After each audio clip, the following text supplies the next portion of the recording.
Assalamualaikum warahmatullahi wabarakatuh. Bismillahirrahmanirrahim. Nahmaduka ya ghafuru ya syakuru. Mashalli wa sallim barik ala sayyidina maulana Muhammadin wa ala alihi wa sahbihi asfa'in nama ba'du. Nyangkut sawabul kiro'ah atau sawabu amalil khairi, apakah sampai ke mayat apa enggak? Ini kata beliau, kata Mbah Ali Maksum, beliau justru menukil Ibnu Taimiyah yang notabene sering dipakai dalil para orang-orang sana. Saya tidak tahu itu orang sana, itu Pak Duta itu yang tahu itu. Itu kalau ini mirip kitab Said Muhammad. Jadi Said Muhammad itu kalau istidlal sering pakai Ibnu Taimiyah karena itu yang dipakai mereka. Tapi ternyata Ibnu Taimiyah, qala Ibnu Taimiyah innal mayyit yantafu bi qiraatil Qur'an kama yantafu bil ibadah al maliyah minas shadaqah wa nahwiha. Terus waqala Ibnu Qayyim fi kitabir ruh afdalu ma yuhda ilal mayyit as-shadaqah wal istighfar wa du'a lahu wal hajju anhu. Artinya gini, kita sekarang ini tidak pernah kayak Bali Maksum pakai dalil jawazu ihda lil mayyit itu berdasar Ibnu Taimiyah dan Ibnu Qayyim. Kita seakan-akan Ibnu Taimiyah itu orang yang pasti melarang itu, sehingga kita itu terus mengatakan sing nyunatno tahlilan ku sapa, Mbah Hasyim atau Mbah Fakih atau siapalah, meskipun riwayat ini mukhtalifah dari Mbah Hasyim. Pertanyaannya adalah, terus kesannya yang membolehkan itu hanya kiai lokal itu, kiai nasional itu. Padahal zaman Bali sudah mengajarkan kita yang membolehkan ihda'u a'malil khairi ilal mayyit, yang membolehkan hadiah Yasin, Fatihah, tahlil ke mayyit itu adalah orang sekaliber Ibnu Taimiyah dan Ibnu Qayyim. Sehingga dengan kita pakai ilmiah yang diterapkan Bali Maksum, kita ini merasa orang keren, orang global, orang yang keren. Karena guru-guru kita Bali Maksum, Mbah Hamid biasa mentahlili, Mbah Munawir semua mentahlili guru-gurunya. Di level ulama global ada Ibnu Taimiyah dan Ibnul Qayyim. Tapi karena kita tidak baca, seakan-akan tahlilan itu hanya tradisi lokal yang tidak di ACC, tidak disetujui ulama kelas internasional. Padahal di sini jelas diceritakan Ibnu Taimiyah berpendapat qiraatul Quran yang dihadiahkan ke mayit atau tahlil itu boleh. Jadi ini sangat penting supaya orang itu pakai tradisi ilmu. Saya pernah ngaji sama Mbak Mun, diberitahu kalaupun Rasulullah pernah kunut sekali, biasanya perdebatan kan, oke, Rasulullah pernah kunut tapi ahyanan. Pertanyaannya adalah, setiap Nabi pernah melakukan sesuatu itu akan menjadi sunnatan mutaba'ah apa enggak? Tentu jawabannya iya. Nabi meskipun melakukan kunut andekan hanya sekali, tapi karena pernah dilakukan Nabi, maka kebaikan ini akan menjadi sunnatan muttaba'ah, sunnat yang harus kita ikuti terus atau boleh kita ikuti terus. Jadi nggak boleh misalnya Rasulullah itu puasa Senin Kemis juga ahyanan, tidak selalu. Rasulullah itu tofa rokiban juga ahyanan, bukan selalu. Tapi apa saja yang pernah dilakukan Nabi maka berstatus itu akan sunnat ila yaumil kiamah. Sehingga agak bisa misalnya di hadis itu ahyanan, kemudian kamu beristidlal ini boleh dilakukan hanya ahyanan karena Nabi juga melakukan hanya ahyanan. Tidak bisa seperti itu. Sekali Nabi pernah melakukan itu dan tidak dibatalkan lewat nasah mansuh, maka kesunatan itu ila yaumil kiamah. Sehingga Imam Syafi'i cara berpikir, meskipun Nabi kunut ahyanan, kalaupun itu ahyanan tentu kunut itu akan sunat ila yaumil kiamah. Bagi yang tidak mensunatkan, monggo, itu ada Abu Hanifah. Makanya kata Mbah Maksum, kata Mbah Ali Maksum di sini diberi muqaddimah, wa huwa min masailil furu' al khilafiyah fala yajuzu bi sya'nihi itharatul fitan wal jidal wal ingkar alal qail wal amili bih wala alal mukhalif. Jadi kita sendiri disarankan beliau, kamu juga enggak usah nantang debat sama mukhalif karena dari awal sudah masalah-masalah yang apa?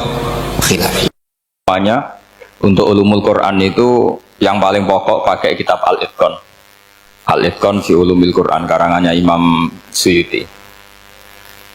Sebelum saya terangkan teks persisnya, itu ada sekian problem dalam memahami Quran, terutama kalau lewat terjemah. Problem itu bisa gawat betul, bukan gawat-gawatan tapi gawat betul. Misalnya ada ayat begini dan terjemahnya pasti begini. Fa'ainama tuwallu fasamma wajhuwa. Kamu menghadap mana saja, di arah manapun, di sana ada ridhonya Allah. Itu kalau hanya pakai terjemah, tentu menjadikan kita sholat bisa menghadap ke timur, ke ke barat, ke utara, dan ke apa? Selatan. Saya cerita sedikit tentang asbabun nuzul. Memang tema sekarang tentang asbabun nuzul.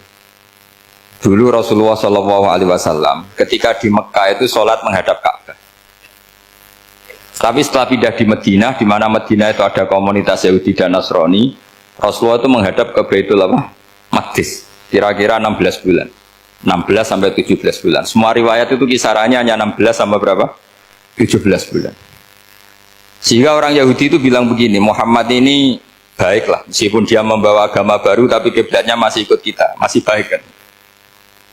Setelah 16 bulan, Nabi diperintahkan Allah untuk menghadap ke Ka'bah. Awal liwajaka syatrul masjidil haram. Maka orang Yahudi itu berontak. Berontaknya adalah kiblat mereka ditinggalkan. Cara berpikir orang Yahudi itu kiblat mereka ditinggal. Sehingga mereka bilang mawallahum an qiblatihim allati kanu 'alaiha. Apa yang menjadikan umat Islam berpaling dari kiblat Baitul Maqdis. Kemudian mereka provokatif betul. Ini perlu diperjelas. Provokatif. Bilang begini. Inna Muhammadan tahayyara fi din. Muhammad ini bingung dalam beragama. Sehingga habis ngomong A, ngomong B. Habis kiblat Ka'bah, kiblat Baitul Maqdis. Sehingga dalam banyak tarikh disebutkan peristiwa kiblat itu terbanyak melahirkan orang murtad, orang yang keluar dari Islam gara-gara provokasi orang Yahudi. Muhammad tahayyara fi din. Muhammad itu bingung dalam menentukan pilihan apa? Beragama.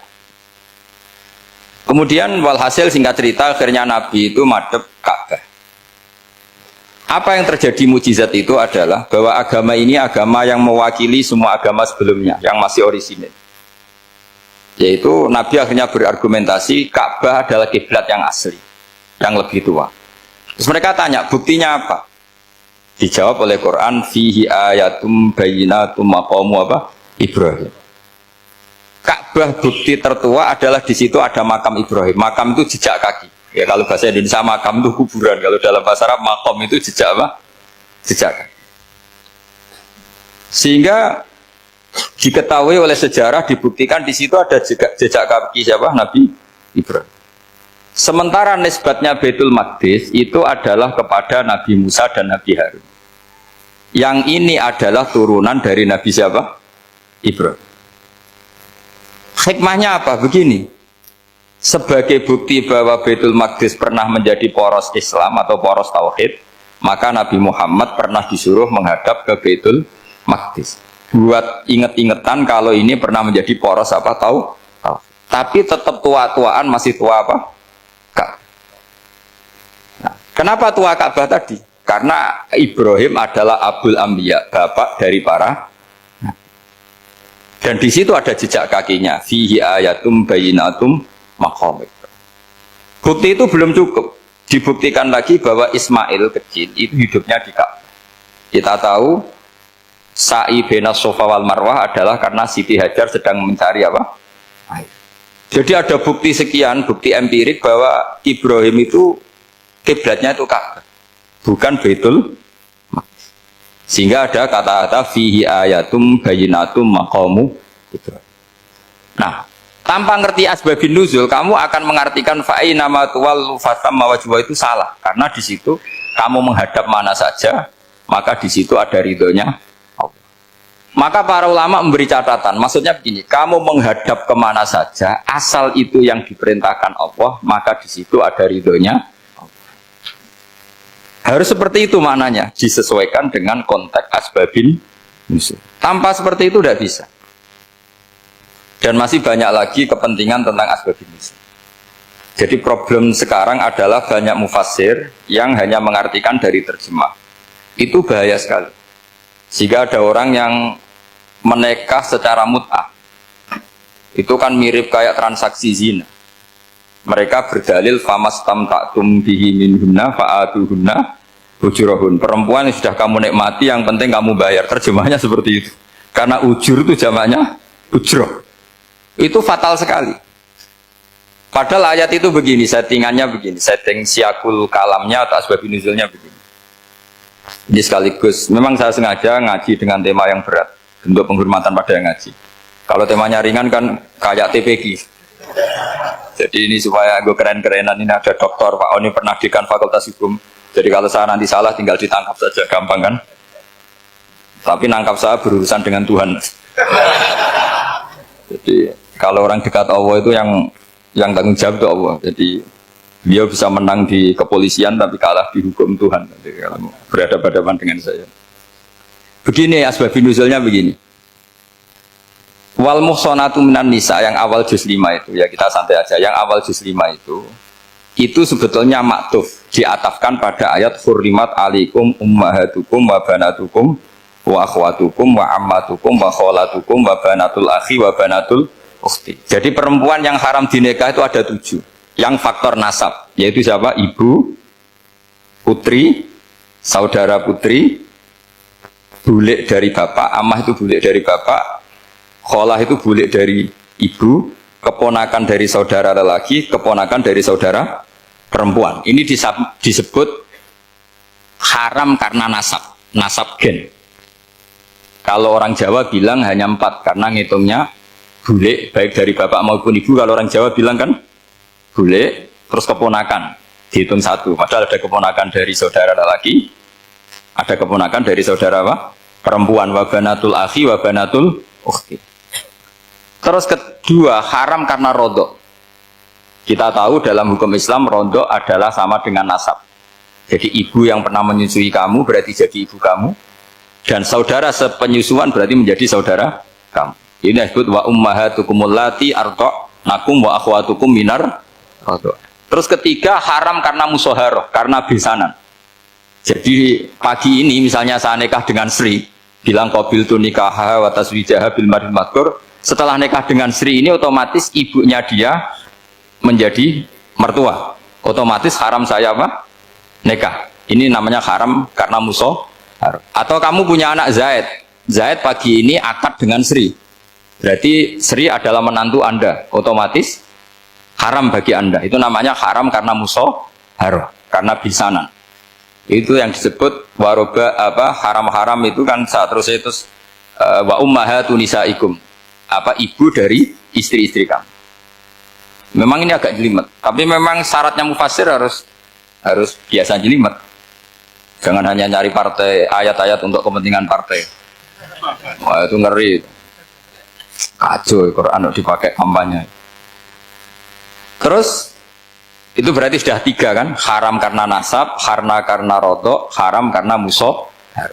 Terus yang keempat ini haram yang bukan karena sebab pada seorang perempuan, tapi karena istri orang. Disebut wal muhsanatu minan nisa. Haram menikahi perempuan yang masih milik orang lain. Nah, orang lain yang menikahi ini, istilahnya Allah adalah lelaki yang menikahi perempuan ini adalah lelaki sing muhsinina ghairu musafihin, secara nikah yang sah. Nah, nikah yang sah itu begini dalam hukum fikih Islam. Saya nikah dengan Sri, kalau hanya akad, itu saya wajib bayar mahar hanya separuh. Jadi kalau saya janji bayar 1 miliar, berarti wajib bayar berapa? 500 juta. Kalau janjinya 100 juta, hanya bayar 50 juta. Itu yang wajib bil akdi. Nanti wajib sepenuhnya nunggu bil jima. Kalau sudah hubungan intim, baru wajib 100%. Jadi kalau ada di Jawa, nikah dengan seperangkat alat sholat, itu yang atasannya tok, itu wajib karena akad. Nanti bawahnya nunggu setelah hubungan apa? Intim. Nah, ini hukum Quran, bukan hukum saya. Makanya kan wa in talaqtumuhunna min qabli an tamassuhunna, saat terus fanis suma faradtum. Hanya wajib bayar setengah. Nah, perempuan yang sudah diajak hubungan intim itu kata Allah fa'atuhunna ujurahun, maka wajib kamu bayar penuh. Jadi ayat itu tentang perempuan yang sudah dinikah, kita harus bayar berapa? Harus bayar penuh.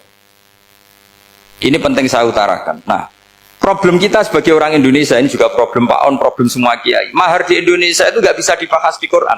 Karena keterlaluan, kecilnya itu keterlaluan. Saya ini kan kiai, sering ngakatkan tuh sampai bosen, seperangkat alat sholat. Itu ngawur sekali, ini mbak-mbak harus nggak mau gitu.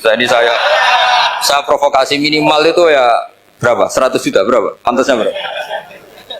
Pantasnya berapa? 10 gram itu berapa nilainya? Kan 1 gram 500.000 baru 5. Ya sudah mendingan itu 10 gram. Quran itu bayangannya gini sambil latihan, yang hafal-hafal biar latihan. Jangan dapat beasiswa karena hafal tapi nggak jelas luntrungannya.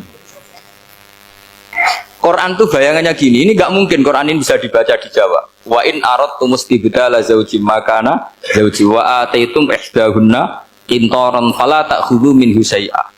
Jika kamu nikah sama seorang perempuan, kemudian kamu cerai, maka mahar yang sudah kamu berikan jangan ambil lagi. Karena mahar di Arab itu mahal, 100 juta, kadang mobil Alphard, kadang GMC. Sehingga setelah menceraikan tuh kebayang menarik. Kok enak, dulu saya memberikan itu kan karena dapat servisnya, sekarang sudah saya cerai, saya tarik. Kalau mahar di Indonesia kan seperangkat alat sholat. Jadi gak kebayang ada kalimat fala ta'khudhu minhu syai'a, jangan ambil lagi. Kebayang ngambil aja enggak? Apalagi kalau nikahnya sudah 2 tahun kan sudah lusuh, sudah. Tapi kalau di Arab itu kebayang karena mahal. Makanya orang Arab suka nikah orang Indonesia karena murah. Jadi bahasa kintoron itu harta yang enggak ternilai. Wa ataitum ihdahunna kintoron. Yang enggak ternilai, mahal betul. Itu pernah saya hitung, ada yang mahar itu 400 juta, ya sekira segitu. Nah makanya setelah dicerai, Allah memperingatkan setelah kamu kasihkan, ya jangan minta lagi. Kenapa kepikiran minta? Karena jumlahnya besar. Kalau di Indonesia kepikiran nggak minta, nggak kepikiran, saking kecilnya. Seperangkat alat sholat, kadang 1 juta. 1 juta itu setelah hubungan intim, sebelumnya yang wajib hanya 500. Itu kan nggak kebayang. Makanya susah ngartikan Quran di Indonesia, kadang susah karena kadang terlalu. Itu pernah Sayyidina Umar radhiyallahu anhu pernah bilang begini, wahai para perempuan, mahar itu jangan mahal-mahal, kasihan para lelaki. Itu ada perempuan alimah ya, orangnya alim betul, meskipun nggak pernah sekolah di UI tapi alim itu. Itu usul langsung gini, ya Amirul Mukminin, laisa dzalika laka ya Amirul Mukminin, waqad qala ta'ala wa ataitum ihdahunna qintaran. Kamu hanya seorang Amirul Mukminin, tidak berhak bikin aturan pembatasan mahar. Allah saja tidak batasi, kenapa kamu batasi? Sehingga dulu yang namanya nikahnya Sulaiman Agung atau Jamaluddin siapa Ratu Agung, kalau hadiah ya sampai tas mahal itu kan dari bahasa Arab mumtaz mahal. Mumtaz itu istimewa, mahal itu tempat. Dia punya istri yang sangat dicintai, dikasih hadiah mumtaz mahal. Terus ilat Jawa jadi apa? Tas mahal. Itu sama Mujidul Labab kalah. Itu kalau cerai kan kepikiran minta lagi, dikasihkan yang baru. Tapi kalau di Indonesia tidak mungkin karena apa tadi? Seperangkat alat sholat. Begitu nyari yang murah lagi. Yang bagus kitanya, bungkusnya yang bagus. Nah, maka nggak mungkin kita maknani Quran tanpa mengenal yang bernama asbabin. Karena makna ayat itu bisa kacau kalau kita tidak tahu asbabin. Yaitu kayak tadi makna fa'ina ma tuwallu fasamma wajhu. Itu maknanya kan kamu menghadap mana saja, boleh saja di sana ada ridhonya Allah. Berarti kan bisa ke timur, ke selatan, ke utara, ke barat. Itu bahaya betul. Sehingga kata ulama harus mengkaji asbabin supaya porsi ayat ini sampai semana jauhnya itu kita tahu. Tanpa tahu itu tidak bisa. Begitu juga menyangkut kiblat. Sekarang saya tanya, kemarin kan ramai dulu di Kemenak, kiblat semuanya diukur dengan GPS, terus beberapa masjid dikomentari salah, karena diukur pakai apa? GPS. Kalau dalam bahasa falak disebut yaumarosdil kiblat, memang bisa diilmun. Tapi pertanyaannya begini, dari awal Allah ngendikan fawal liwajaka syatral masjidil haram. Kamu yang penting sholat itu menghadap masjid. Masjid itu ya bangunan. Sehingga kata Ibnu Abbas yang diriwayatkan banyak ulama mengatakan Al-Ka'bah kiblatun li ahlil masjid wal masjid kiblatun li ahlil haram wal haram kiblatun li ahlil masyriq wal maghrib. Jadi kalau orang di dalam masjid kiblatnya harus Ka'bah. Di luar masjid kiblatnya asal bangunan Masjid Haram. Tapi di luar sini kayak di Indonesia boleh semua tanah. Kenapa begitu? Kata Ibnu Abbas karena Quran turun bilisanin arabiyyin mubin. Jadi kalau orang Jogja kalau mau ke Jakarta arahnya kemana? Barat. Itu sebetulnya ketika Anda ke barat itu persis Jakarta apa bisa saja pasnya itu Pangandaran. Tapi orang itu akan bilang kalau ke barat ya ke Jakarta. Meskipun presisi Anda tepatnya di tangan. Nah kiblat seperti itu, asal orang menghadap ke barat itu orang sudah bilang ke kiblat. Nggak usah sedetail misalnya harus pas Ka'bah. Saya pernah debat sama tim ahli Kemenang. Nggak bisa Gus, sekarang ada GPS harus tepat Ka'bah. Terus saya bilang gini, kalau teori Anda benar, berarti semua masjid luasnya maksimal 16 meter. Ka'bah itu luasnya hanya 16 meter. Berarti masjid Ulil Albab yang pojok sana sama pojok sana, kira-kira itu ya sudah tidak kena Ka'bah. Kalau harus tepat, Ka'bah itu kan diameternya hanya 16 sampai 18 kalau nggak salah. Berarti semua masjid kalau ingin tepat Ka'bah harus pas 16. Kalau terlalu luas pilihannya harus cekung. Kan jadi aneh. Makanya saya itu sering Pak, dulu saya ini biasa debat fikih. Kalau di tradisi pesantren namanya Fasul Masail. Saya punya teman yang paling kurang ajar, yang paling saya kenang dalam sepanjang sejarah. Dulu itu kalau debat fikih itu ya seru. Kalau aturan fikih kan gini, soft paling baik itu kan soft pertama, baru kedua, baru ketiga. Yang paling keren kan soft awal, soft. Terus teman saya bilang gini Pak, ya kalau gitu gini aja Gus, desain masjid itu memanjang utara selatan, biar semuanya soft awal. Gara-gara didesain begini kan ada soft 2, soft 3. Apa susahnya kita bikin mulai awal supaya masjid itu memanjang utara apa? Selatan, supaya semuanya soft awal. Ya kalau ada hukum ya diimplementasikan dalam desain bangunan katanya. Jadi itu kan kacau. Terus akhirnya saya jawab, lalu setelah begitu yang paling afdol siapa? Yang dekat imam. Ya sudah, bikin cekong saja kalau gitu. Artinya gini ya, beragama itu yang sehat. Jadi beragama itu berdasar riwayat. Berdasar riwayat, pernah ada ulama yang ngitung Madinah menghadap Ka'bah itu ya tidak pas. Pernah dihitung pakai GPS. Kiblat Madinah ke Ka'bah itu ya tidak pas. Tidak seperti yang pernah dianjurkan Kemenak. Karena apa? Agama ini ngikuti bilisanin arabiyyin mungkin. Seperti jenengan gini. Semua ini istilahnya apa? Menghadap Gus Bah. Padahal ada yang agak sana, agak sana. Semuanya ngaji sama siapa Gus? Ya sudah. Istilahnya bertatap muka. Memangnya kita benturan. Ini bahasa. Jadi seperti ini semua namanya apa? Berhadap. Padahal ada yang agak samping, agak samping. Ka'bah juga gitu. Sebenarnya tidak se-ekstrim yang dibayangkan orang-orang. Cuma kalau bisa tepat, ya kita harus tepat. Tapi tetap saja tidak perlu 16 meter. Nah, fa'aina ma tuwallu fathamma wajhuhu itu artinya menghadap. Menghadap itu menghadap arah. Makanya Allah tidak dawuh fawal liwajhaka nahwal Ka'bah, tapi fawal liwajhaka syatrul Masjidil Haram. Jadi ini penting saya utarakan supaya kita familiar dengan istilah-istilah Quran. Istilah Quran itu gampang sebenarnya. Kalau kita kaji itu gampang. Problem kita tidak pernah mengkaji. Jadi semuanya asing. Kalau kita mengkaji itu gampang sekali. Saya punya sekian cerita betapa pentingnya mengkaji Quran. Harun ar-Rasyid itu dinasti Bani Abbasiyah. Itu pinter sekali. Ada seorang ustadz yang agak ekstrim. Itu datang ke Harun ar-Rasyid. Ya Amirul Mukminin, inni nasihun laka famusaddidun alaika. Fala tajidanna alayya fi nafsika syai'an. Saya mau nasihati kamu, tapi saya mohon jangan masukkan hati. Karena nasihat ini penting. Tapi saya akan keras, vulgar. Akan keras, kritik saya akan keras. Karena Anda sebagai Amirul Mukminin tidak pedes. Apa kata Amirul Mukminin Harun ar-Rasyid? Uskut ya Ustadz. Sebagai riwayat uskut ya jahil. Kamu itu Ustadz bodoh, tidak usah banyak omong. Terus ditanya, kenapa saya bodoh? Terus dibacakan ayat faqula lahu qawlan layyinan la'allahu yatadzakkaru aw yakhsha. Inna Allaha ta'ala qad arsala man huwa khairun minka ila man huwa syarrun minni. Wa ma'a dzalika qala ta'ala faqula lahu qawlan layyinan. Allah pernah menugaskan seorang yang lebih baik ketimbang kamu, yaitu Musa dan Harun. Musa dan Harun adalah seorang nabi. Kepada orang yang lebih buruk ketimbang saya, yaitu Fir'aun.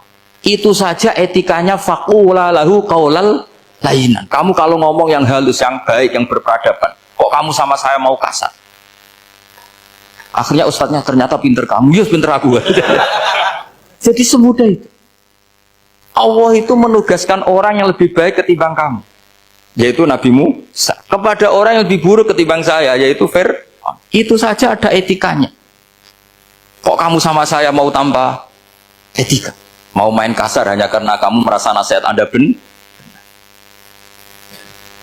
Jadi gampang sekali memahami Quran. Tapi lagi-lagi memang bagi ahlinya. Tapi ini saya bantu supaya sampean jadi ahli apa? Quran. Meskipun ngajinya sebulan sekali. Sudah sebulan sekali tidak punya kitabnya. Sudah. Jadi ulama dulu kalau belajar Quran itu gampang sekali. Saya berkali-kali cerita.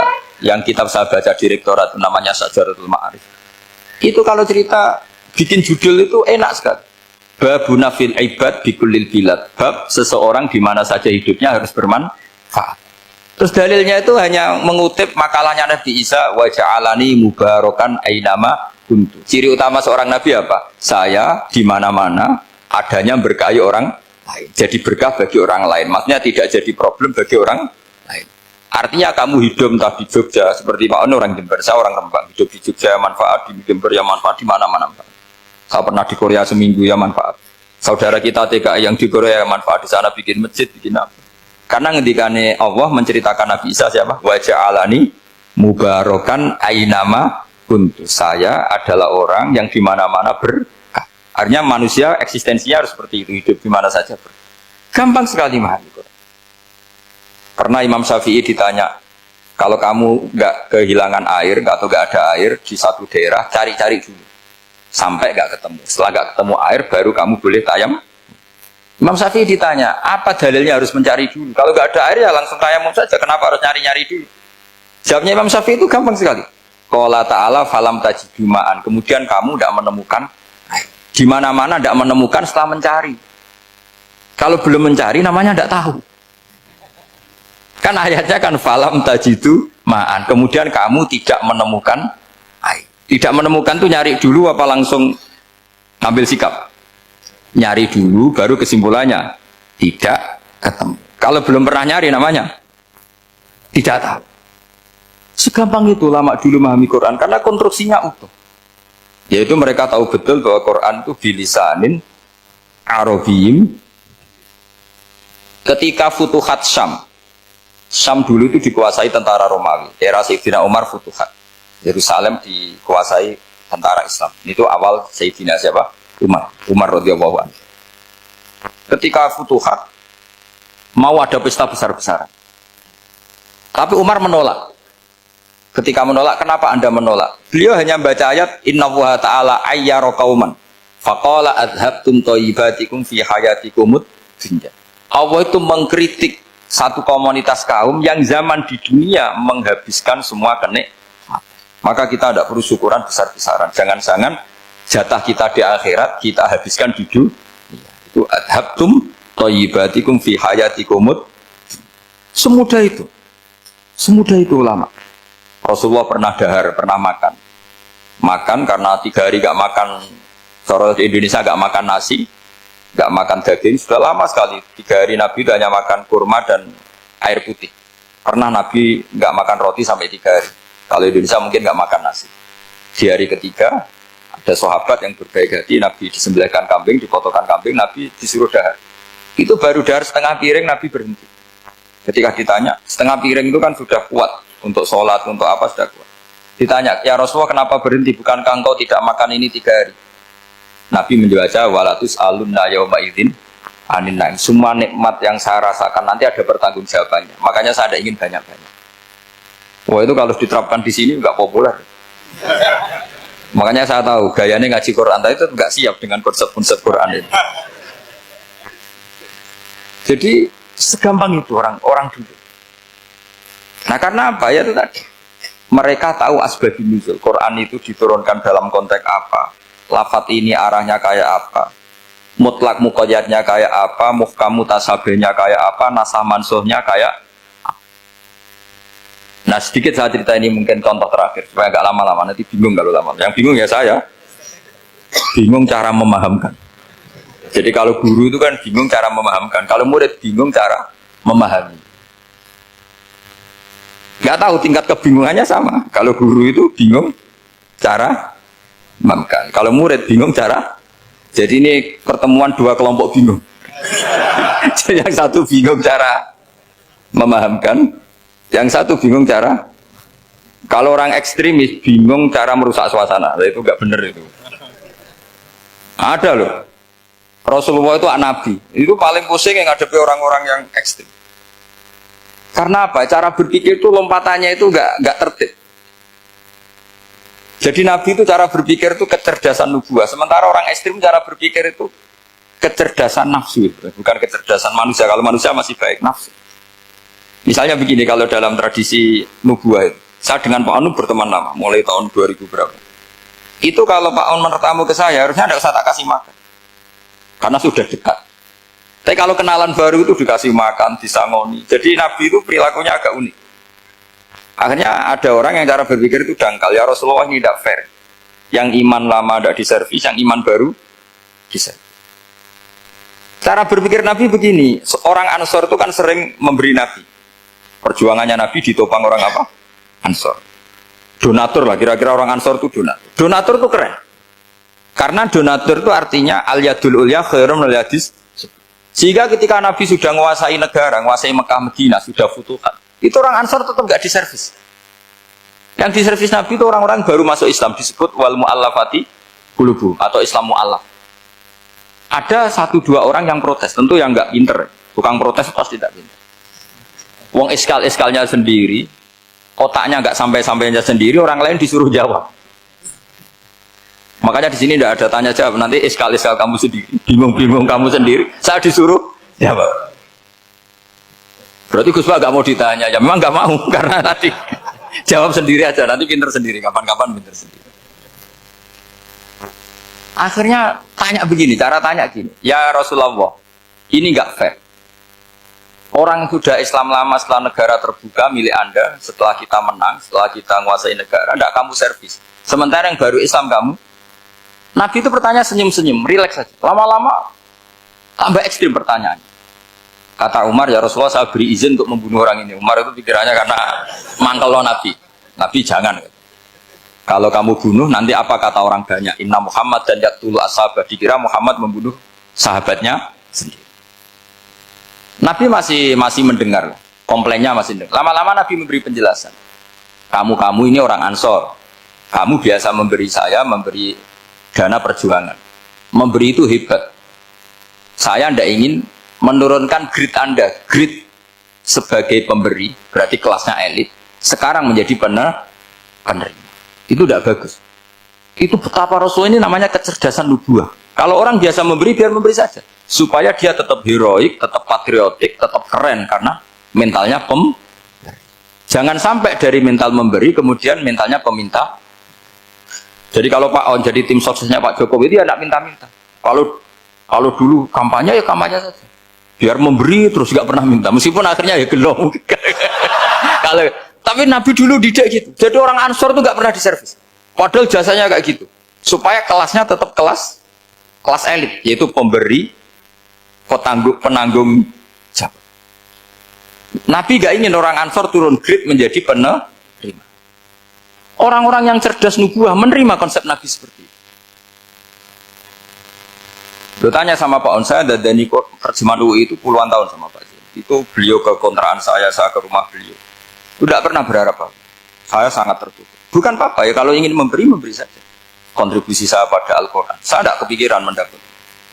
Supaya heroik. Tapi orang-orang yang cerdas amatir tadi, ini nggak fair. Wong yang memberi lama kok dapat servis sedikit. Nah, sekarang itu problem zaman akhir sudah mulai seperti itu.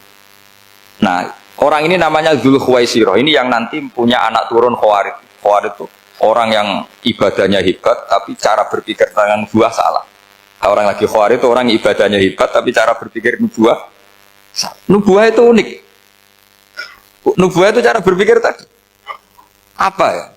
Melihat sesuatu yang benar biar benar terus gitu. Yaitu tadi, mental memberi itu ya biar memberi terus, tidak usah di-share. Maka ketika Abu Bakar jadi Khalifatul Rasulillah, itu ada sistem kepegawaian. Itu gajinya Umar yang sudah Islam lama, gajinya Abu Bakar yang sudah Islam lama. Itu sama Abu Sufyan sama, padahal Islamnya Abu Sufyan baru setelah Fathu Mekah, kira-kira baru setahun.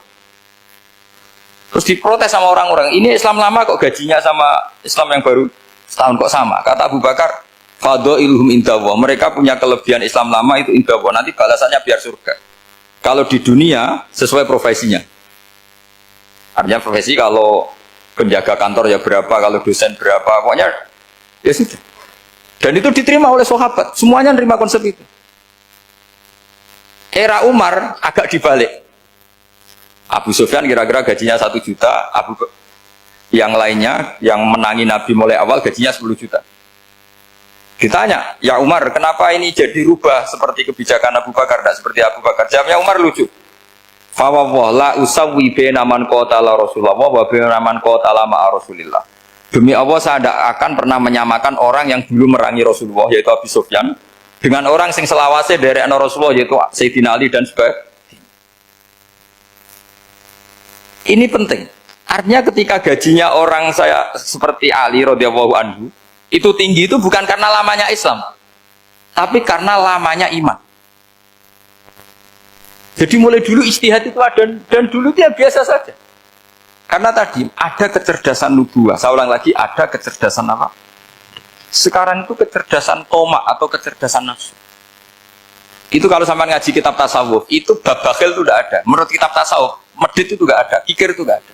Yang ada itu tomak. Tomak itu berharap dikasih orang lain. Sampai pernah nggak bilang kalau artis-artis di Jakarta kikir? Tidak pernah kan? Karena kamu tidak pernah ingin diberi. Tapi kalau kamu punya pacar karena kenal tidak pernah ditraktir, oh pacar saya kikir. Karena kamu ingin diberi. Pernah nggak kamu ngukumi orang lain kikir yang nggak kenal? Padahal tidak pernah memberi kamu. Apa kak? Karena kamu tidak pernah ini. Coba sekarang kamu saya tanya, ini latihan cerdas. Definisi kikir itu apa tuh kak? Nggak pernah memberi kamu kan? Artis-artis Jakarta, tokoh-tokoh nasional pernah nggak memberi kamu? Enggak kan? Tapi tidak pernah kamu vonis kikir karena kamu tidak pernah tomak. Tapi pacar kamu kok aman ditraktir terus, atau istri kamu atau mertua kamu kok tidak ngasih warisan, kamu bilang kikir enggak? Sebabnya kikir betul apa karena kamu tomak berharap? Tomak. Maka di kitab tasawuf itu enggak ada bab kikir, yang ada bab tomak. Karena asal usul menvonis orang kikir itu karena tamak. Maka jangan banyak kenal orang, nanti banyak hukum kamu kan. Sombong juga gitu, di tasawuf itu nggak ada bab sombong. Karena orang hukumi orang lain sombong itu karena kamu ingin dihormati. Ada orang nggak kenal, terus lewat saja nggak tanya kamu bilang sombong enggak kan? Tapi kalau kenal, oh sombong betul, kenal nggak tanya kan gitu. Jadi tasawuf itu sisi unik dari khazanah Islam. Makanya di tasawuf itu nggak ada kritik terhadap kikir. Ya tentu kikir itu buruk, pasti ya kikir itu buruk. Tapi nggak perlu dikritik. Jangan-jangan yang salah kamu. Mau kenal Pak On di PPAI terus ingin jadi sekretarisnya, terus ingin kenal Pak Jokowi ingin jadi menterinya, nanti kenal rektor ingin jadi pegawainya. Ketika gak diturutin bilang Pak Rektor kikir. Tapi orang lain ya kak pernah berharap, mungkin gak menvonis Pak Rektor atau Pak On ini kikir, enggak kan? Berarti vonis kikir itu status orang itu apa gak kesampaian niat kamu? Memang agak jelimet ilmu tasawuf itu, tapi itu unik, itu bagian dari khazanah apa? Islam. Makanya Rasulullah itu sering isti'adah minta perlindungan wa min toma'in fi ghairi matma'in. Ya Allah, saya tidak ingin berkeinginan yang tidak layak. Karena semua dunia ini dimulai dari keinginan. Coba kamu protes negara itu karena apa? Ingin makmur, sejahtera tanpa kerja, sehingga nyalakan menteri keuangan, menteri ini itu. Makanya kalau guyonannya ulama tasawuf begini, tak beri bocoran, guyonannya orang tasawuf. Begini guyonannya. Anta lam tajid min nafsika kullama turid fa kaifa turidu min ghairika kullama turid. Kamu yang punya keinginan saja tidak bisa memenuhi apa yang kamu inginkan. Kenapa keinginan itu kamu timpakan ke orang lain untuk memenuhi kamu? Wong kamu yang punya keinginan saja tidak bisa mewujudkan. Kenapa keinginan Anda kamu timpakan, bebankan orang lain untuk memenuhi keinginan Anda? Misalnya kamu, Gus saya ini goblok, tolong pinterkan. Wong kamu yang ini saja tidak bisa. Kok menyuruh saya? Jadi kalau tiap tasawuf itu unik. Seperti kamu mencintai istri tulen, itu ingin kan dicintai istri tulen. Kamu sendiri kan nggak bisa cinta tulen, masih pelengahan sana sini. Kamu pacaran, ingin pacar kamu setia. Ternyata kamu bikin sekian alternatif. Kalau putus ini punya ini, putus ini. Tapi kamu ingin ini setia, kan nggak fair. Makanya guyonanya orang tasawuf itu anta lam tajid min nafsika kullama turid fa kaifa turidu min ghairika kullama turid. Gampang tuh apalane pokoknya ratrit gitu aja gampang. Jadi kamu yang punya keinginan saja tidak bisa memenuhi. Kok orang lain disuruh memenuhi. Jika orang tasawuf itu malu betul. Misalnya saya kok ingin Pak On takdim sama saya itu kurang pegawaian. Kalau saya ingin ditakdimi saya menakdimi diri saya sendiri. Makanya berbahagialah orang yang ngilu terus saya ganteng sendiri ya Allah. Saya kaya sendiri. Menunggu orang lain bilang kamu kaya itu repot. Menunggu orang lain bilang kamu hebat itu, ya sudah bilang aja ya Allah saya hebat, ya Allah saya ganteng, ya Allah saya cantik. Daripada menunggu orang lain bilang apa? Cantik. Jadi ilmu tasawuf itu unik. Jadi kalau fikih itu yang dikritik itu kikir. Kalau tasawuf enggak toma. Karena orang yang kamu vonis kikir itu jangan-jangan tidak kikir tapi mementingkan yang lebih penting. Misalnya ada teman yang tidak pernah nakdir kamu, ternyata punya ibu sakit, uangnya dianggarkan untuk ibunya yang sakit, atau anaknya sekolah, atau keluarganya masih butuh biaya, ya, sehingga sama teman dia kikir. Hakikatnya kikir apa mementingkan yang penting? Tapi kamu karena gak pernah ditraktir menvonis kikir. Nah, ini pelajaran. Jadi makanya yang dianteni ilmu tasawuf itu toma, tamak tadi kalau dalam bahasa Indonesia, bukan kikir.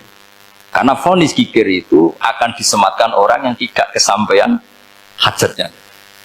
Pokoknya bapak saya itu, keluarga kiai itu ajarannya itu. Yang penting jangan berharap dari orang lain. Ini Pak On saksinya, saya dulu benahin terjemah itu nggak pernah ingin diperlakukan seperti ini. Dia ngaji aja. Karena pikirannya keluarga kiai itu sederhana. Kalau ngamal ya ngamal saja. Ngamal itu heroik. Makanya buyut-buyut kita semua ini kan pahlawan semua. Membela negara Indonesia jadi merdeka. Ya nggak pernah kebayang jadi presiden, menteri. Tapi sekarang nggak, ngamal sedikit saja harus jadi menteri. Jadi ini bahaya kalau dalam kelangsungan bernegara karena orang biasa transaksional. Awal negara ini dibangun berdasar heroik, bukan berdasar apa? Transaksional. Tapi sekarang orang akan membiasakan itu. Apa-apa itu transaksional. Ini tidak bagus untuk kelangsungan bernegara. Apalagi kelangsungan beragama. Sehingga seperti saya ini masih punya desa-desa binaan di Sragen, di pedalaman Papua sekalipun. Saya punya santri banyak di Papua. Itu kalau cerita itu unik-unik. Itu mau Jumatan, itu nggak ada orang 40. Sudah datang setengah 12, itu datangnya 3 jam. Di situ mau ketemu santri 3. Semua, karena ya akhirnya mereka tanya gini, Pak. Pertanyaannya itu lucu. Gus, boleh nggak Jumatan orang 3? Secara fikih Syafi'i kan harus orang 4. Boleh. Kemudian mereka tak bilang buat sholat duhur saja. Mereka nggak mau. Wong Jumat-Jumat kok duhur. Harinya kan Jumat, masa sholatnya? Sehingga kita yang jadi kiai akhirnya nyari fikul madzhabil arba. Nyari fikih madzhab 4. Ternyata Imam Malik membolehkan orang 6. Ada yang bilang 12. Yang penting keceluk jamun. Jamun itu kelompok. Kalau 3 kan belum keceluk apa? Belum disebut apa? Kelompok. Ini penting saya utarakan supaya kita berjuang itu bukan karena service seperti ini kayak di Ulil Albab, masjidnya keren, kampus swasta tertua, terus termasuk nomor 1-2 di Indonesia. Oke, kita syukur dengan kebesaran UI. Tapi yang namanya dakwah itu menjadikan orang tidak tahu menjadi tahu, termasuk kepada desa-desa tertinggi. Sama. Yang namanya menteri itu pembantu presiden untuk memenuhi kebutuhan rakyat banyak. Sekarang misalnya menteri pertaniannya itu hebat, cerdas, tapi petani nggak mau nandur padi, mau apa itu? Coba yang membantu ketahanan pangan itu para petani mau nanam padi apa karena menteri pertanian? Karena petani mau nanam. Ya sudah GR saja, kita pembantu presiden semua. Karena ikut menyumbangkan ketahanan pangan. Tapi kamu kan nggak digaji, kita keren, ngamal tanpa harap gaji. Ini penting supaya Anda itu nggak hati kecil gitu. Ikut menyumbang negara tanpa ingin dapat gaji. Keren nggak? Nah itu nubuah. Apa? Nubuah. Orang Ansor itu seperti itu. Sehingga ketika Rasulullah wafat dan ada kompetisi kepemimpinan, itu orang Ansor gak ikut. Sudah kita makmum saja, silahkan dibagi di saking baiknya orang Ansor. Nah, makanya saya ulang lagi ya. Kecerdasan nubuah ini yang gak difahami orang Khawarij. Orang Khawarij cara berpikir yang kerja banyak harus dapat banyak. Sementara kecerdasan nubuah enggak. Yang biasa memberi terus memberi saja biar derajatnya tetap al-yadul ulya.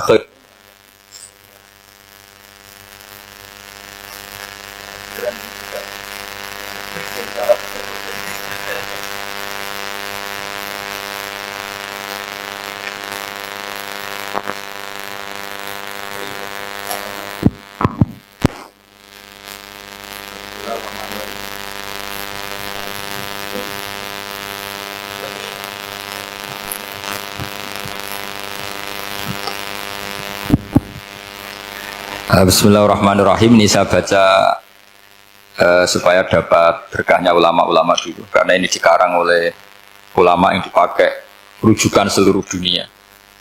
Begini, qala Ibnu Taimiyah, ma'rifatu sababin nuzuli yu'inu ala fahmil ayat. Jadi mengenali asbabin nuzul itu membantu memahami secara benar ayat itu. Karena tadi kalau ayat itu dipotong itu maknanya bisa kacau, kayak tadi famastam ta'tum bihi minhunna fa'atuhunna ujurahun. Kalau diterjemah itu kan mendukung kawin mut'ah. Kalau terjemahnya saja perempuan siapa saja yang pernah kamu nikmati, yang penting kamu bayar, itu kan aliran sesat dan menyesatkan. Itu konteks asbabun nuzul tidak seperti itu. Perempuan yang sudah menjadi istri kamu, seorang lagi perempuan yang sudah menjadi istri kamu, jika sudah kamu hubungan intim maka maharnya harus dibayar penuh. Tapi kalau belum hubungan intim, maharnya hanya wajib separuh. Fanis suma farotum illa ayafuna au yafu alladhi biyadihi uqdatun nikah.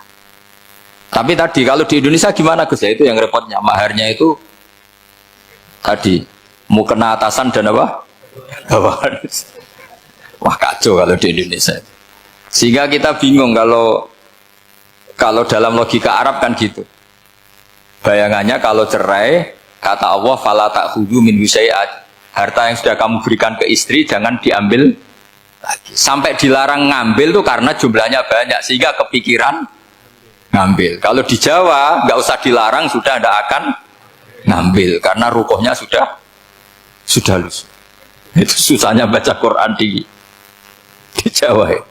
Karena dari awal maharnya terlalu apa? Kecil.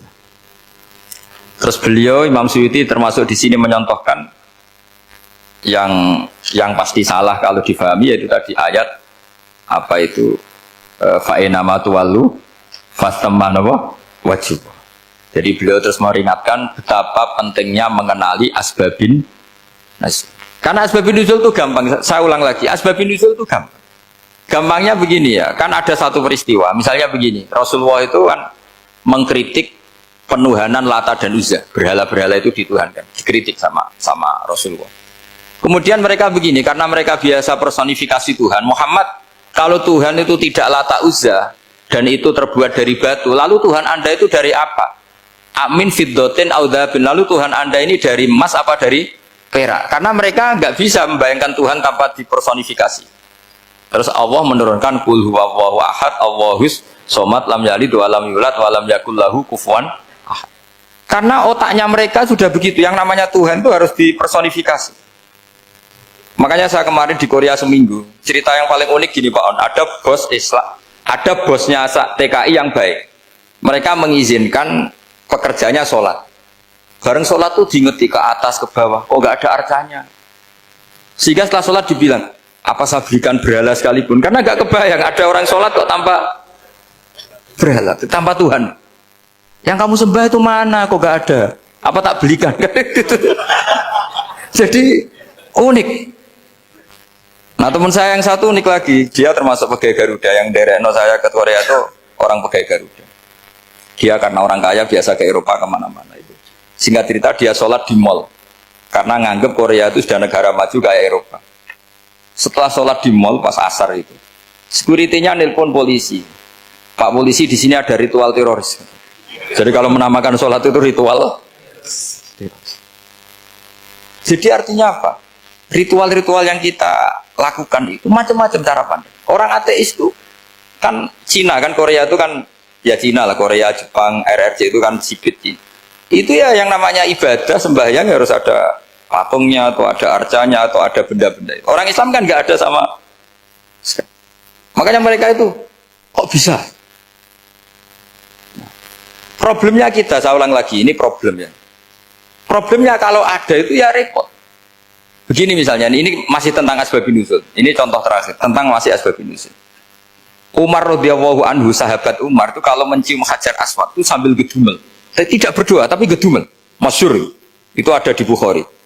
Alim tu annaka hajarun la tadurru wa la tanfa walau la anni ra'aitu rasulullah wa qabbalaka ma qabbaltuka. Saya tahu loh. Nyium Hajar Aswad dicium, tapi sambil gedumel. Saya tahu loh, kamu hanya batu, gak mandoroti, gak manfaati. Kamu jangan GR, saya cium itu jangan GR. Kalau saja saya tidak melihat Rasulullah mencium kamu, maka saya tidak sudi nyium kamu. Dah gitu aja. Terus itu tiap nyium Hajar itu tidak doa. Kalau kamu kan nggak minta kaya, minta macam-macam. Kalau Umar malah gitu. Nah, kenapa demikian? Itu ada asbabun nuzulnya. Umar itu saksi sejarah. Ketika Rasulullah Fathi Mekah, Nabi kan tawaf terus mencium Hajar.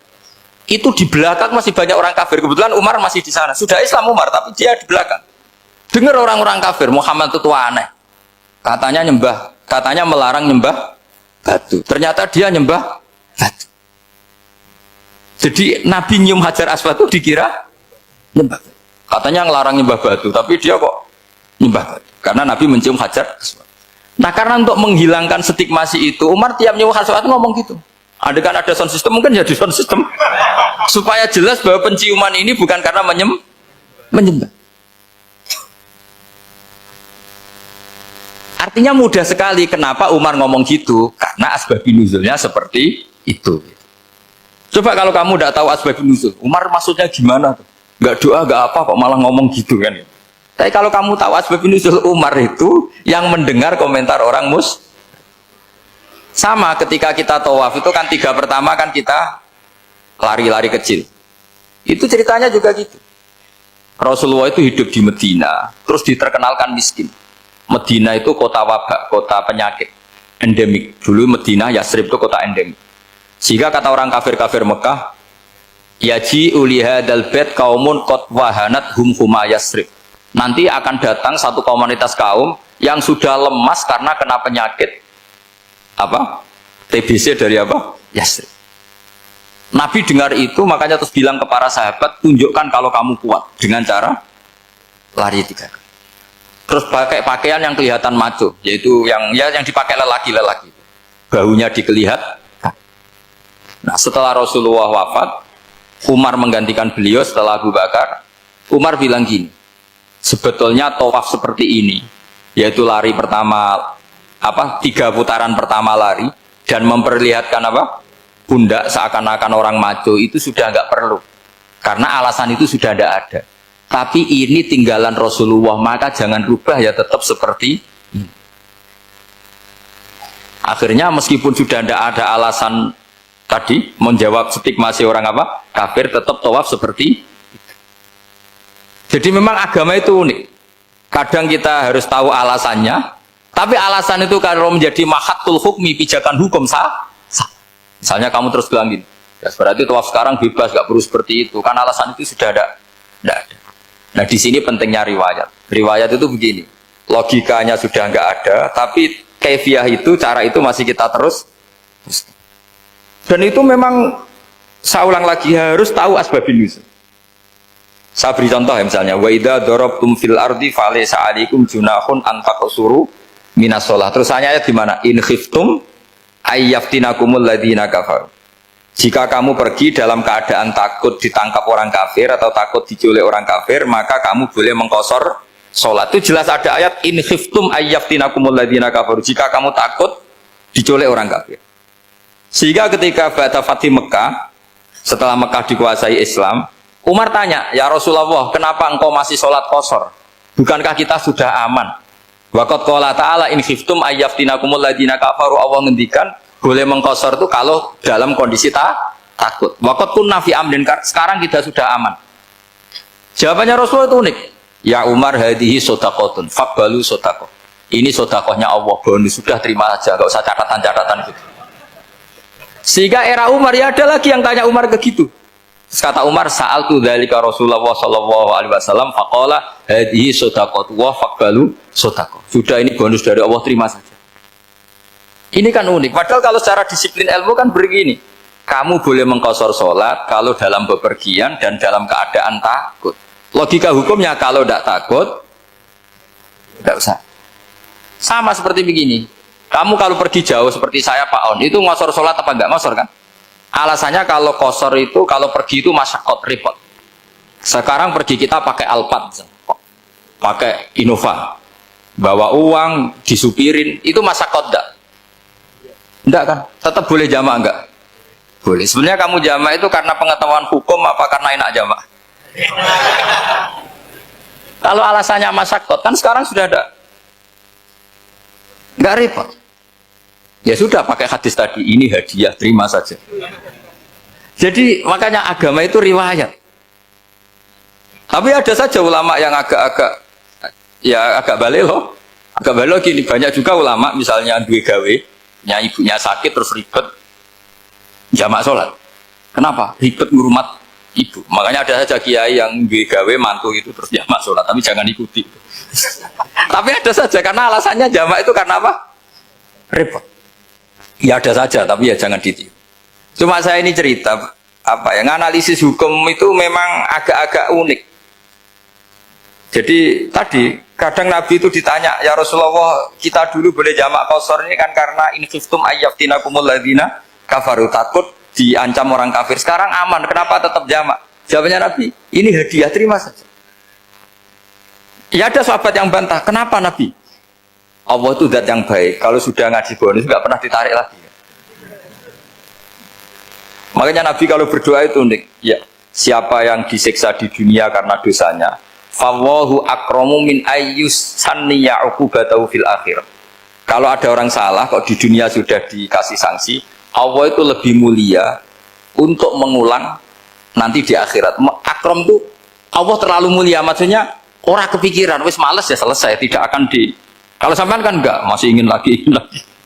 Jadi itu cara berpikir apa? Nubuah. Jadi berpikir nubuah itu beda. Ada orang pas sujud diinjek sama orang fasik. Diinjek, kemudian si yang sujud tadi, wallahu la yaghfiru wallahu laka, demi Allah tidak akan ngampuni kamu. Itu langsung Allah memberi wahyu sama Nabi di zaman itu. Bilangin yang sedang sujud itu, dia harus minta maaf sama saya, kata Allah. Man dzalladzi yata'alla ala fulan, dia bersumpah bahwa Allah tidak akan memaafkan orang itu. Itu harus diralat. Nabinya iskal, kenapa ya Allah? Yang Tuhan itu saya ini punya sifat dua, bisa menyiksa dan bisa memaafkan. Kenapa dia milih sifat saya satu tidak memaafkan? Akhirnya apa? Orang yang nginjek tadi sama Allah dikasih tobat dan jadi orang soleh.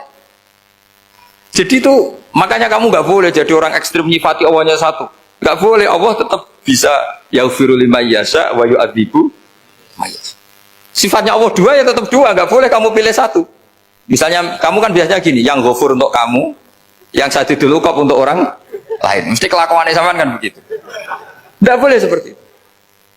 Rasulullah kayak apa bencinya sama Wahsy? Karena Wahsy itu qatilu Hamzah. Yang membunuh Sayyid Hamzah siapa?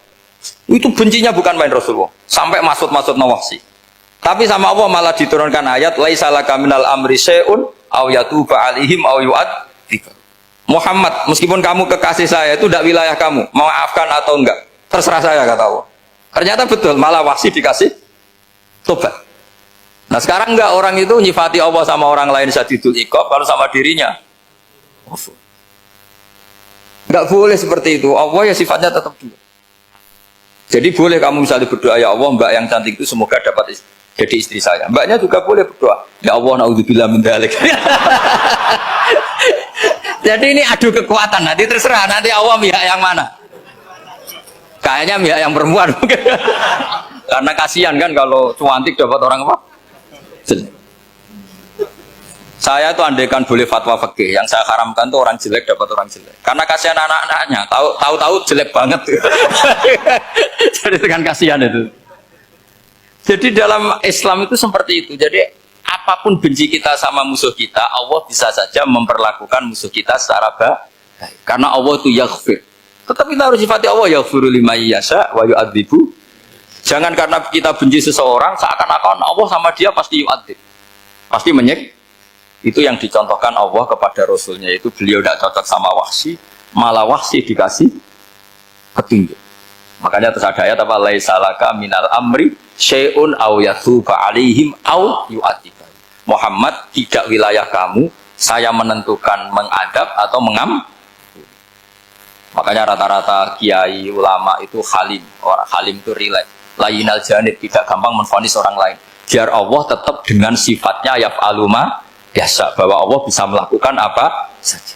Soal kamu benci sama seorang, benci saja atas nama kamu, jangan nyatut-nyatut Allah. Saya kamu cinta seseorang, wah ini yang calon presiden ini harus jadi presiden. Ternyata Allah menghendaki jadi menteri, mau apa? Ya Allah ya falu maya, mau apa coba? Yang kiai atau Pak On, DPAI, pantasnya kan menteri agama itu Pak On. Tapi kalau Pak yang takdir gitu mau apa? Ya sudah, Allah ya falu. Santai aja. Itu rileksnya ahlul ilmi, ya sudah santai saja.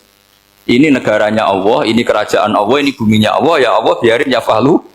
Masa jadi Tuhan Allah kamu yang repot. Kira-kira jadi Tuhan itu Allah kamu yang repot. Ya Allah biar tetap ya falu. Maya Allah boleh ya firil maya udah tibu maya. Lalu kalau suwon sering maca alhamdulillah. Wiling-wilingan ketika Allah disifati hamid, itu Allah bayangno hamite iku kowe. Abalene nae. Kowe sahabat iso ngaji ke Mansur pertama subhanahu hamdi subhanahu mil al-mizan. Abalene nae. Bayangane Allah sing pangeran iku muni hamid. Hamid itu maknane kan dipuji. Bayangane Allah iku kowe iku hamid, posisi subjek. Jadi Allah hamid itu li ahli taati. Hubungannya kita dengan Allah itu kita hamidun, Allah hamid yang di. Mulane kula nak maca alhamid ku seneng. Mergo asumsine kita ini aktor. Allah hamid, ana hamid. Nggih, Allah hamid, ana hamid. Saiki wong ilmu ngene iki serata. Mergo kakek seneng dhuwit. Nanti ora bahagia dadi wong saleh, mergo kakek seneng. Hamid tenang. Kok iso seneng dhuwit nganti ngalahno seneng status saleh. Sini wong tenan, cara dadi wong saleh cara kula lho, isen yakin. Cara wali, tapi kira wali tapi wis tenang ae, seneng dhuwit tenang.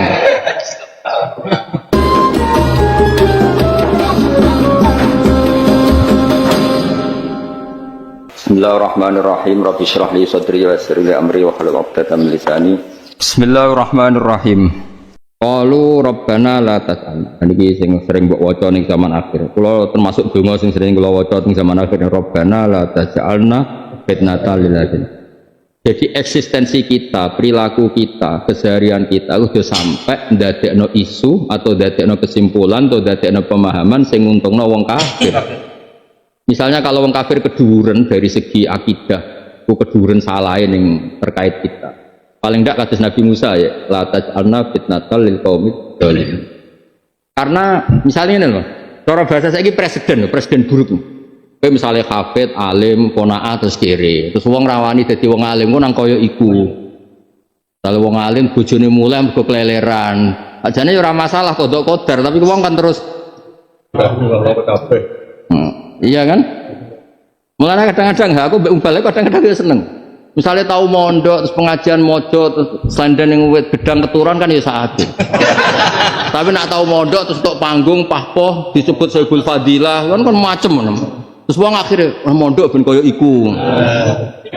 Dong ya. Nah contoh dari malaikat hisab tetep ono hisabe. Tapi kan ora jadi presiden buruk kok.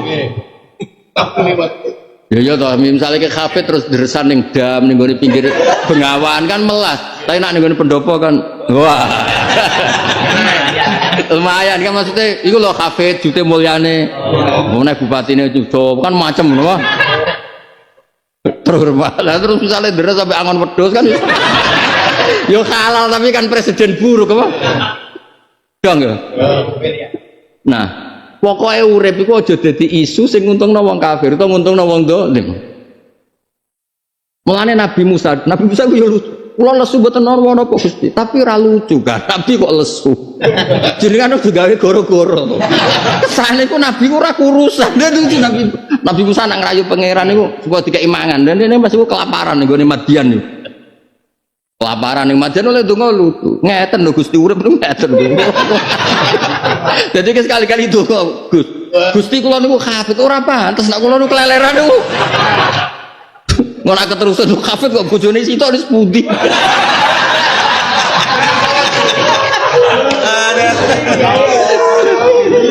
Kula niki kiai kok bojone. Pala-pala pendek. Kiai kok nanti lucu. Aduh. Donga ngono wanita, anak doane tak warai yo.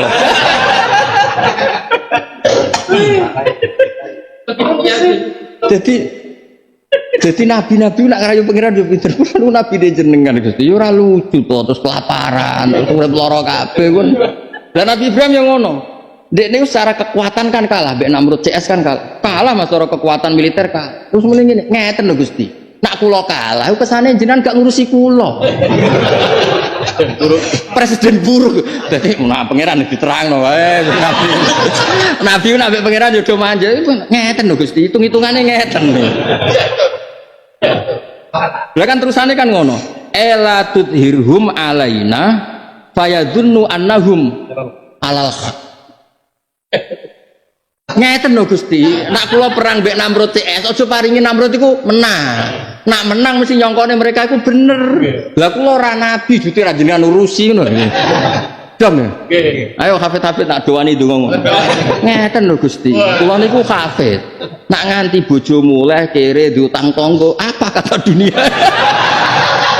Terus pengiran Juli takokane ngene Mas, jajal tak semak. Nara khobir dadi basir dadi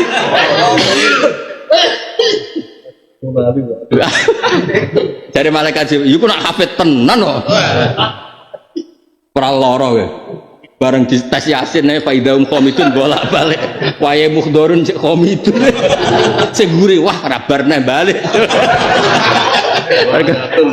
wa aman wa ayatun faidahum jami'ul ladina mudurun cek faidahum qomidun wa ayatun menatu jare sing guri-guri bareng jadi muser karu-karuan. Lah terus bareng ngono Mas terus donga, ya Allah saya ini kafir. Ah jare sapa? Dadal kayak padha wae misale donga, ya Allah saya ini yang membawa amanah risalah. Oh. Yang menyebarkan Islam, menyebarkan dari malaikat. Ah tenang. Jongono nak golek-golek ngomong ae kan. Tapi iki kena ditiru tenan. Lho, aku wani niru lah, tapi yo nek kowe mahkome yo. Lho kula kan gak tahu Mas pengajian nanti ndi kan ora. Nek gak pernah sepon gak.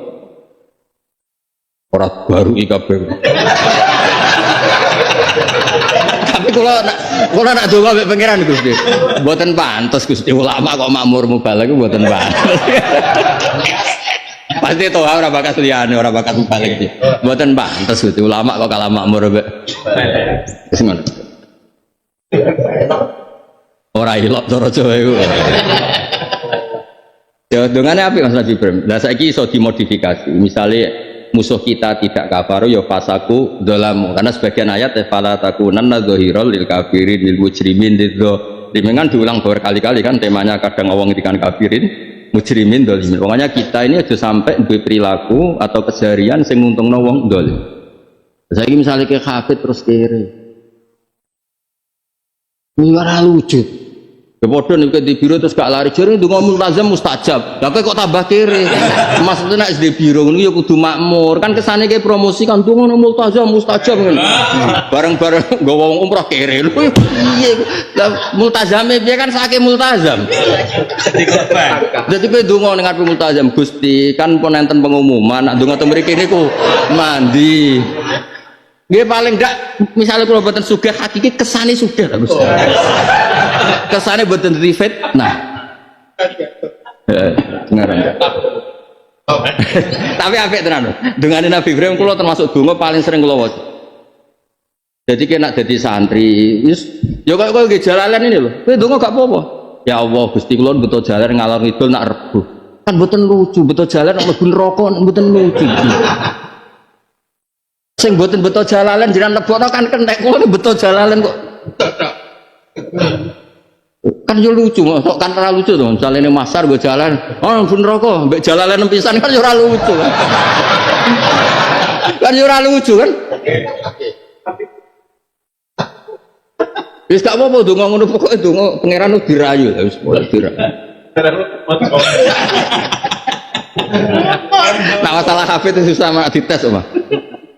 Dites surat-surat yang pendek gak kuatir, surat Suara sing pendek-pendek. Innahu lazirakum bolan balane wae Nabi Nuh ganti Nabi sapa bolan. Lagi kawitane Suara nampel kan mirip-mirip. Iya, apa meneh iki. Sing iki lho Mas kan sing ana apa? Pak wa absir fa absibhum. Ya kan ya agak sing karek kacek sithik-sithik. Dites tenan lara tetep. Wah surat Baqarah ya rasa ada di surat Baqarah nak juz 1 kan wakulu sing Nabi Adam. Wakula apa wakula? Juz 1 wakula. Ya Adam muskun anta wa zujal jannata wakula. Nak sing juz 8 wakula. Lah misale malaikat Jibril fa'dul fa ora wawu.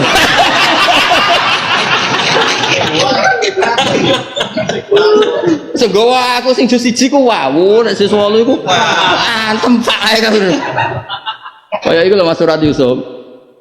Dhisik iku nak setor. Ngono kiai ini dadi bodho. Kan walamma jaza mbek falamma jaza. Kan waliane fa mbek wah. Niku bocah-bocah dhisik ngapal lho bareng aku ati alah dajal wawu sing angger gurune ngamuk gendi pak. Pilihane mok loro. Angger gak falamma jaza mbek walamma. Dan sing aku hafid. Gusti mboten pantes hafid mlebu neraka. Yo hafid mlebu neraka pancen ra pantes. Tak hafid tenan. Tasbril. Monggo sing gawa Quran.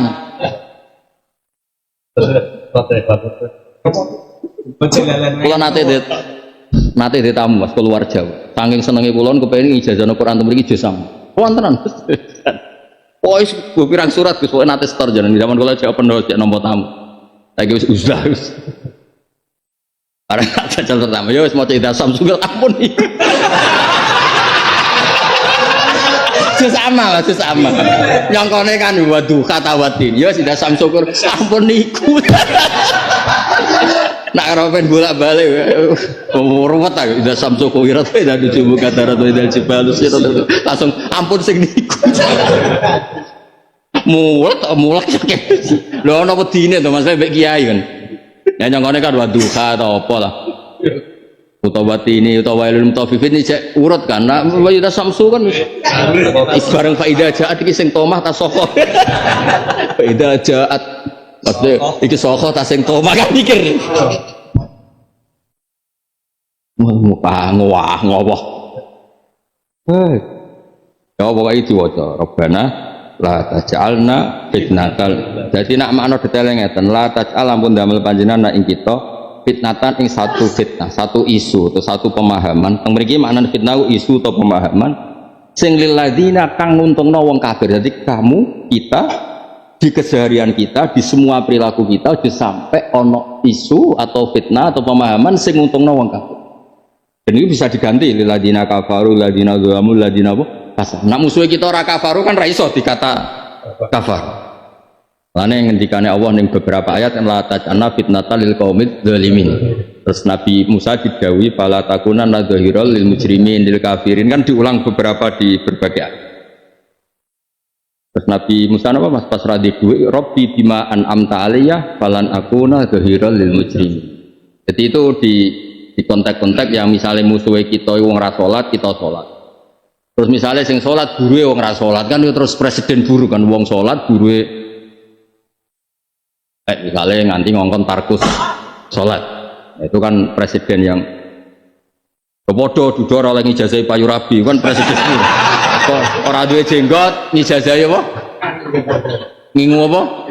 Jenggot tunggalnya wong goblok ngijazai laduni bareng ya oh dia goblok ngijazai no akeh lho Mas Kiai melarat lah ngijazai jalbur rizki lali ada di daerah di duwe lagi ngijazah laduni pantasnya aku tuh so mau kita ora iso ngijazah ke foto mah iya karepe kiai iki aduh kok golekno nak golek ora apa-apa kok golekno nah iya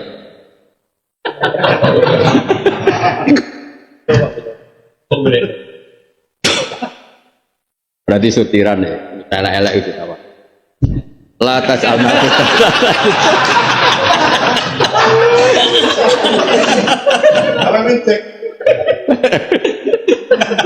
latudhir apik nang donga latudhir tegese ampun maringi menang panjenengan hum ing kufar ale nang ngalahno ing atase kita nak wong kafir jenengan paringi menang faidun mongko dadi sebabe nyangka sapa kufar annahum sakjane kufar iku alal hak fayaftinu mongko dadi kefitnah sapa ngake atau fayuftanu mongko kefitnah sapa ngake maknane etadhabu tegese budalan apa ukuluhum bina kelan kita logika sehatnya hilang. Itu sing para pangeran kalah. Jadi Nabi Ibrahim darani logika sehat hilang tadhabu quluhum bina. Cara terjemahan bahasa logikane iku. Lha ya to misalnya kapal Quran wong sugih yai kula pentuk berkah jenengan kesane donya kula barokah jebule kene ra di donya kan. Wong sugih-sugih lho Mas, kan undang hafid ben donyane barokah. Jebule sing barokahi donya ora duwe mulai diasur bojo kan. Bar kan? Logikane kan ilang. Yo mulane hafid-hafid bokire nemen-nemen jawes kemarin iki kemarin. Mubalek bareng. Kan wong ngundang ku jare barokah itu. Barokah dunyane itu sing diundang ku gak duwe. Bariku mulai yang mertua, tak demak temangsang mediur kan terlalu lucu. Wes ora mulai pancen makmur ning mertuane di. Aduh. Urip kok ngono iku piye? Tugale donga ning Mekah, ya Allah ini jangan jadikan ziarah yang terakhir. Kepen ra mergawene apa? Lho nak donga ngono wali abdal Mas, Ka'bah seneng. Ya Allah jangan jadikan ziarah ini ziarah yang terakhir. Wali abdal, oh Ka'bah seneng. Nggih Gusti niki paras Gusti kersane mriki malih. Lah nek sing donga biro ya jare Ka'bah ya pen terakhir pen kira mergawe. Lah ya nek iku ziarah terakhir aku kepen ra duwe jajal kan iki terakhir ben pengangguran. Nek Ka'bah ya.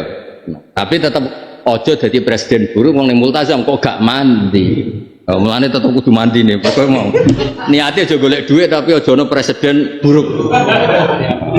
Dalile ya iki Rabbana la taj'alna fitnatan lil ladzina.